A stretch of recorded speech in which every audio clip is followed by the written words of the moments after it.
नमस्कार दोस्तों, स्वागत है आप सभी का RP technical study YouTube channel में। तो दोस्तों, आज की इस वीडियो में अपन देखने वाले हैं एमपीटीओ आईटीआई इलेक्ट्रिशियन ट्रेड के प्रीवियस ईयर क्वेश्चन पेपर, जिसमें अपन ने 30 तक के क्वेश्चन देख लिए थे। अब आज के इस वीडियो में अपन आगे के क्वेश्चंस को देखने वाले हैं, तो वीडियो बहुत ही इंपॉर्टेंट होने वाला है। तो चलिए शुरू करते हैं। तो दोस्तों, क्वेश्चन नंबर 31 दे रखा है, प्रतिरोध को इसके द्वारा मापा जाता है। रेजिस्टेंस होता है, उसको किसके द्वारा मापते हैं? तो दोस्तों, इसका राइट आंसर हो जाएगा ओम मीटर के द्वारा मापते हैं। किसके द्वारा मापते हैं? ओम मीटर के द्वारा प्रतिरोध को मापा जाता है। चलिए अगला क्वेश्चन दे रखा है, जीनर डायोड में क्या होता है? ऑप्शन ए दे रखा है फॉरवर्ड वोल्टेज रेटिंग उच्च होती है। बी दे रखा है निम्न रिवर्स वोल्टेज पर तीव्र ब्रेकडाउन उत्पन्न होता है। सी दे रखा है ऋणात्मक प्रतिरोध लक्षण होते हैं। डी दे रखा है उपरोक्त में से कोई नहीं। तो दोस्तों, जीनर डायोड में क्या होता है कि निम्न रिवर्स वोल्टेज पर तीव्र ब्रेकडाउन उत्पन्न होता है। क्या होता है? तीव्र ब्रेकडाउन उत्पन्न होता है। तो इसका राइट आंसर हो जाएगा ऑप्शन नंबर 2। चलिए अगला क्वेश्चन दे रखा है, ट्रांसफार्मर की किस वाइंडिंग में फेरों की संख्या अधिक होती है? ट्रांसफार्मर होता है, उसकी किस वाइंडिंग में फेरों की संख्या अर्थात लपेटों की संख्या अधिक होती है? तो दोस्तों, इसका राइट आंसर हो जाएगा जो उच्च वोल्टेज वाइंडिंग होती है उसमें लपेटों की संख्या ज्यादा होती है। क्या होती है? लपेटों की संख्या अधिक होती है। तो इसका राइट आंसर हो जाएगा हाई वोल्टेज वाइंडिंग। अगला क्वेश्चन अगला क्वेश्चन दे रखा है, एकल फेज प्रेरण मोटर इस पर काम करती है। एकल फेज प्रेरण मोटर होती है इंडक्शन मोटर, वो किस पर काम करती है? ऑप्शन ए दे रखा है यूनिटी पावर फैक्टर पर। बी दे रखा है 0.8 पीएफ लीड पर। सी दे रखा है 0। डी दे रखा है 0.6 पीएफ लैग पर। तो राइट आंसर कौन सा होगा इनमें से?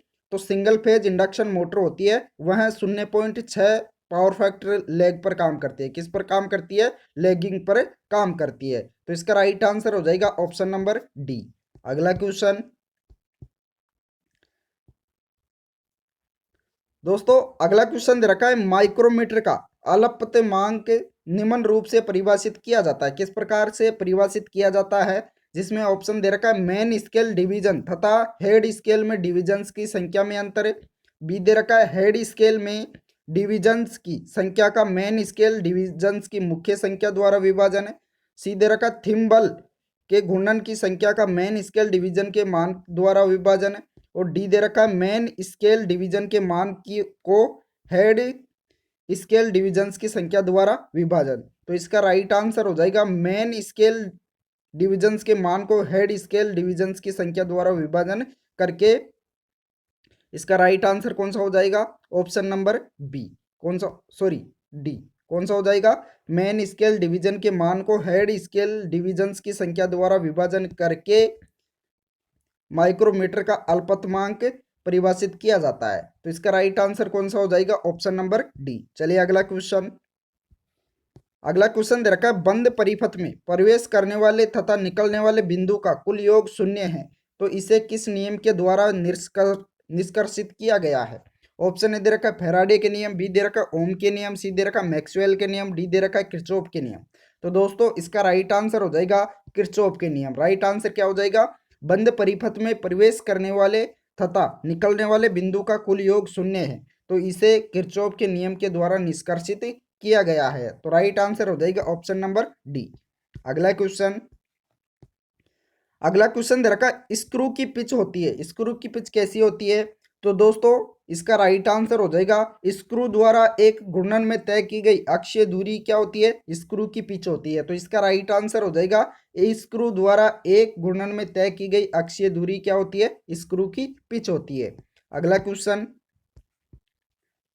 क्वेश्चन दे रखा है, किस प्रकार की वायरिंग अधिक यांत्रिक और अग्नि सुरक्षा देती है? इनमें से कौन सी वायरिंग है जो कि अधिक यांत्रिक और अग्नि सुरक्षा देती है? जिनमें ऑप्शन दे रखा है कैसिंग कैपिंग वायरिंग। बी दे रखा है बैटन वायरिंग। सी दे रखा है कंड्यूट वायरिंग। डी दे रखा है क्लेट वायरिंग। तो इनमें से कौन सी वायरिंग है जो कि अधिक यांत्रिक और अग्नि सुरक्षा देती है? तो इसका राइट आंसर हो जाएगा कंड्यूट वायरिंग है जो कि अधिक यांत्रिक और अग्नि सुरक्षा देती है। तो इसका राइट आंसर क्या हो जाएगा? Conduit wiring. अगला क्वेश्चन अगला क्वेश्चन दे रखा है, भट्टी का ताप इसके द्वारा मापा जाता है। भट्टी का टेम्परेचर होता है वह किसके द्वारा मापा जाता है?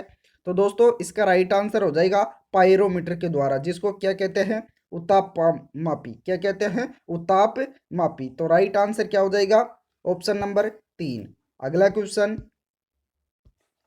क्वेश्चन दे रखा लेड एसिड सेल में ऊर्जा इसी रूप में संचित की जाती है। लेड एसिड बैटरी होती है, उसमें ऊर्जा को किसके द्वारा संचित किया जाता है? ऑप्शन ए दे रखा स्थिर वैद्युत आवेश के द्वारा, बी दे रखा बिना बहने वाली धाराओं द्वारा, सी दे रखा रासायनिक ऊर्जा द्वारा, डी दे रखा नाभिकीय ऊर्जा द्वारा। तो राइट आंसर कौन सा होगा इनमें से? इसका राइट आंसर हो जाएगा रासायनिक ऊर्जा द्वारा। राइट आंसर क्या होगा? रासायनिक ऊर्जा। अगला क्वेश्चन दे रखा मनुष्य शरीर एक है। मनुष्य का शरीर क्या होता है? धातु होता है, अधातु होता है, चालक होता है या अचालक होता है? तो दोस्तों जो मनुष्य का शरीर होता है वह एक चालक होता है, अर्थात कंडक्टर की तरह होता है। किसकी तरह होता है? चालक की तरह होता है, कंडक्टर की तरह होता है। तो इसका राइट आंसर हो जाएगा। अगला क्वेश्चन दे रखा है दो लंबे समानांतर धारा प्रवाहित चालकों के बीच का बल इसके व्युत्क्रमानुपाती है। इनमें से किसके व्युत्क्रमानुपाती है? ऑप्शन ए दे रखा है एक चालक की धारा के, बी दे रखा है दो चालकों की धारा के गुणनफल के, सी दे रखा चालकों के बीच की दूरी के, डी दे रखा चालकों की त्रिज्या के। तो दोस्तों इसका राइट आंसर हो जाएगा चालकों के बीच की दूरी के। किसके व्युत्क्रमानुपाती है? चालकों के बीच की दूरी के, अर्थात डिस्टेंस बिटवीन दी कंडक्टर्स के। अगला क्वेश्चन दे रखा है प्रत्यावर्ती धारा के संदर्भ में आरएमएस खालिस्तान के लिए प्रयुक्त होता है। किसके लिए प्रयुक्त होता है? ऑप्शन ए दे रखा है root mean square value, B दे रखा है रेशनल मीन वैल्यू, सी दे रखा है rounded off mean value, D दे रखा है रेटेड मीन स्क्वायर वैल्यू। तो राइट आंसर इसका हो जाएगा रूट मीन स्क्वायर वैल्यू के। राइट आंसर क्या हो जाएगा? Root mean square value. अगला क्वेश्चन दे रखा स्क्रू जैक्स में सामान्य रूप से क्या होते हैं? ऑप्शन ए दे रखा अमेरिकन थ्रेड से, बी दे रखा ब्रिटिश थ्रेड से, सी दे रखा एक्मे थ्रेड से, डी दे रखा स्क्वायर थ्रेड्स। तो दोस्तों जो स्क्रू जैक्स होते हैं उनमें सामान्य रूप से स्क्वायर थ्रेड्स होते हैं। क्या होते हैं? स्क्वायर थ्रेड्स होते हैं। तो राइट आंसर हो जाएगा स्क्वायर थ्रेड। अगला क्वेश्चन दे रखा जब कुंडली में डीसी धारा प्रवाहित की जाती है तो क्या होता है? ऑप्शन ए दे रखा है प्रेरित वोल्टेज निर्मित होता है, बी दे रखा है प्रेरित वोल्टेज निर्मित नहीं होता है, सी दे रखा है कुंडली में वोल्टेज दोगुना हो जाता है, डी दे रखा है उपरोक्त में से कोई नहीं।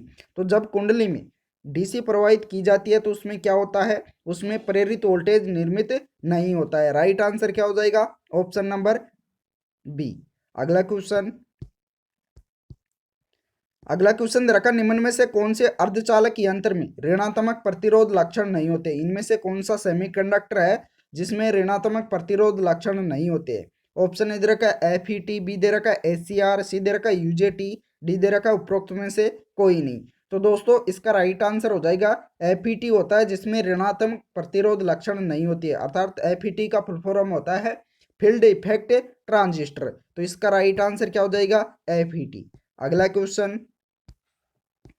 अगला क्वेश्चन दे रखा संधारित्र की धारिता खालिस्तान के द्वारा प्रभावित नहीं होती है। ऑप्शन ए दे रखा प्लेट के क्षेत्रफल, बी दे रखा प्लेट्स के मध्य अंतर, सी दे रखा प्रावैद्युत सामग्री, डी दे रखा आवृत्ति। तो संधारित्र अर्थात कैपेसिटर की धारिता होती है वह आवृत्ति के द्वारा प्रभावित नहीं होती है। राइट आंसर क्या हो जाएगा? फ्रीक्वेंसी। अगला क्वेश्चन दे रखा निम्न में से कौन सा पदार्थ चुंबकताओं को स्थायी रूप से नहीं रोकता? इनमें से कौन सा पदार्थ है जो कि चुंबकताओं को स्थायी रूप से नहीं रोकता है? ऑप्शन ए दे रखा कठोर स्टील, बी दे रखा स्टेनलेस स्टील, सी दे रखा निकल कोबाल्ट मिश्र धातु, डी दे रखा मृदु लोहा। तो इसका राइट आंसर हो जाएगा मृदु लोहा है जो कि चुंबकताओं को स्थायी रूप से नहीं रोकता है। चलिए अगला क्वेश्चन दे रखा ज्यावक्रिय तरंग रूप का औसत मान होता है। ज्यावक्रिय तरंग रूप होता है उसका औसत मान बताना है। तो दोस्तों उसका औसत मान होता है 2e मैक्स बटे पाई होता है। अगला क्वेश्चन दे रखा परिनालिका के कोर का प्रयोग किया जाता है तांबर, मृदु लोहा, एल्यूमिनियम या उपरोक्त में से कोई नहीं। तो परिनालिका होता है उसके कोर में किसका प्रयोग किया जाता है? तो दोस्तों इसका राइट आंसर हो जाएगा सॉफ्ट आयरन का प्रयोग किया जाता है। किसका प्रयोग करते हैं? मृदु लोहा का। तो दोस्तों इस वीडियो में इतना ही। अगर वीडियो पसंद आया तो वीडियो को लाइक कर दीजिए और अपने दोस्तों को भी शेयर कर दीजिए। जिस दोस्त ने भी अभी तक चैनल को सब्सक्राइब नहीं कर रखा है वो सभी दोस्त एक बार चैनल को सब्सक्राइब भी कर लीजिए, साथ ही ऑल नोटिफिकेशन बेल को भी ऑन कर लीजिए। Thank you.